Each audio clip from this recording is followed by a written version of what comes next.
lidhur me kandidaturat, kemi njoftuar që në fillim që jemi duke shqyrtuar një, a më shumë kandidatura për këtë arsye, kështu që besoj që pyetja ka marrë përgjigje para disa javësh. Problemi themelor është ky. Janë afruar zgjedhjet me një vendim i cili është marrë me shpejtësi pikërisht për të ndalur debatin brenda partisë. Është shkurtuar koha e debatit, koha e zgjedhjeve, me qëllim që antari i partisë të ketë sa më pak mundësi të zgjedhë. Mendonin nëse zgjedhjet në tërësi në këtë vend vendosen nga kryeministri kur të dojë kryeministri, partitë opozitare do të duhet marrin pjesë në këtë gjë? Pra, shkelja e parë e madhe, edhe një hile e shumtuar, komplet orientale, bizantinizma, gjërat të kaluara, turqizma, lulizma, eizma të tjera, do të thotë, janë të turpshme për nivelin e këtij populli i cili ka 30 vjet që përpiqet të hapet, të kulturohet, të përmirësohet, të përparojë, të ecë në ekonomi, të afrohet me Europën. Këta bëjnë veprime të cilat janë veprime pa kuptim, janë të turpshme. Një. E dyta për cilën desha t'ju sjell vëmendjen tuaj është çështja e Elezit. Nëse kryetari i partisë me kryesinë e tij vendos që të heqë zotin Elezi, mund të heqë këdo, mund të kishte hequr edhe zonjën Harxhi, këdo. Mendoni që në një vend ku bëhen zgjedhjet, kryeministri vendos se cilët do të jenë kandidatët me cilët do të konkurrojë. Bën vlerësimin e tyre nëse janë të aftë apo të pa aftë. Çfarë zgjedhjesh do të ishin këto? Këto nuk janë zgjedhje. Ju do të thoni 4, pse 4? Pse o 2? Pse o 1 mund të themi nesër? Pse o 7? Kjo është lojë kungulleshkash. E denj për kapacitetin intelektual të kryetarit të Partisë Demokratike. Por, nuk jemi duke lozur kungulleshkash. Kjo është çështje serioze. Çështja e partive kudo në botë është çështje shumë serioze. Partitë janë aset publik. Partitë mbahen me para publike. Ju e dini fare mirë që partitë marrin para nga buxheti i shtetit. Ju e dini mirë që kur vinë zgjedhjet, partitë marrin para nga buxheti i shtetit. Si harxhohet ky lek i taksa paguese? Ne kemi një sistem partijak. Sistemi perëndimor është një sistem i bazuar tek partitë. Partitë janë aktorët që bëjnë të mundur konkurimin, alternativat e tjerë. Nëse kjo nuk funksionon brenda një partie, si mund të funksionojë në kjo të tërë vendin?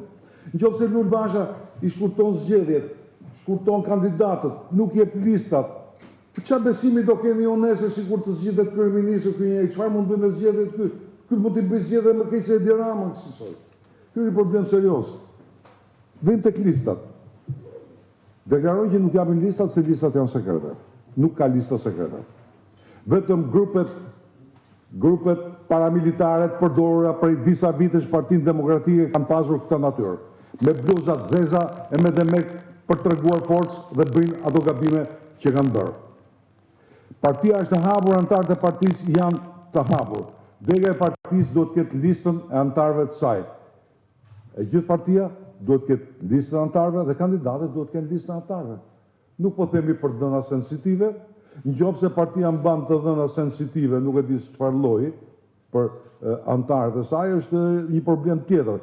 Po unë besoj ato dhëna që normalisht numrin tim telefonit partia e ka, mund mos e japi, të japin listën e antarëve në mënyrë që antarët të shohin.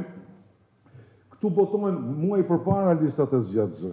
Nëse do të themi që listat e zgjedhësve do dalin ditën e zgjedhjeve dhe shkoni shikojeni.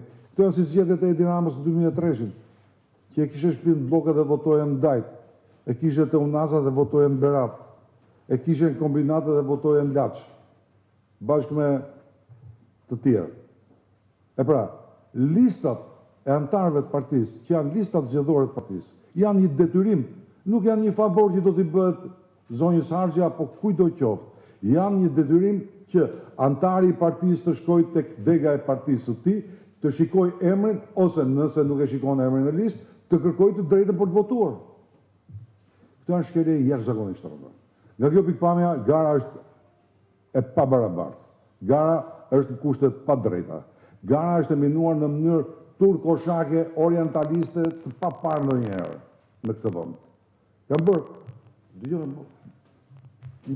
një pjesë juaj janë bërë në vitin 2003-2004 janë bërë zgjedhje Partia Socialiste atëherë.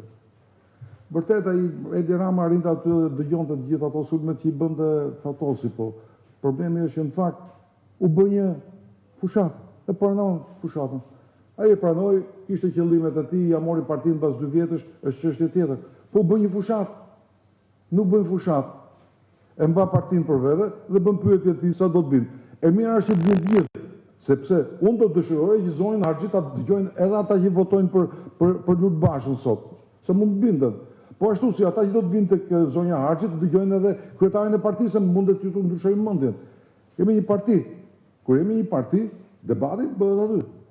Të gjitha këto janë defekte shumë të rënda të këtyre zgjedhjeve, por sigurisht kjo nuk do të thotë që nuk do të marrim pjesë zërin fund.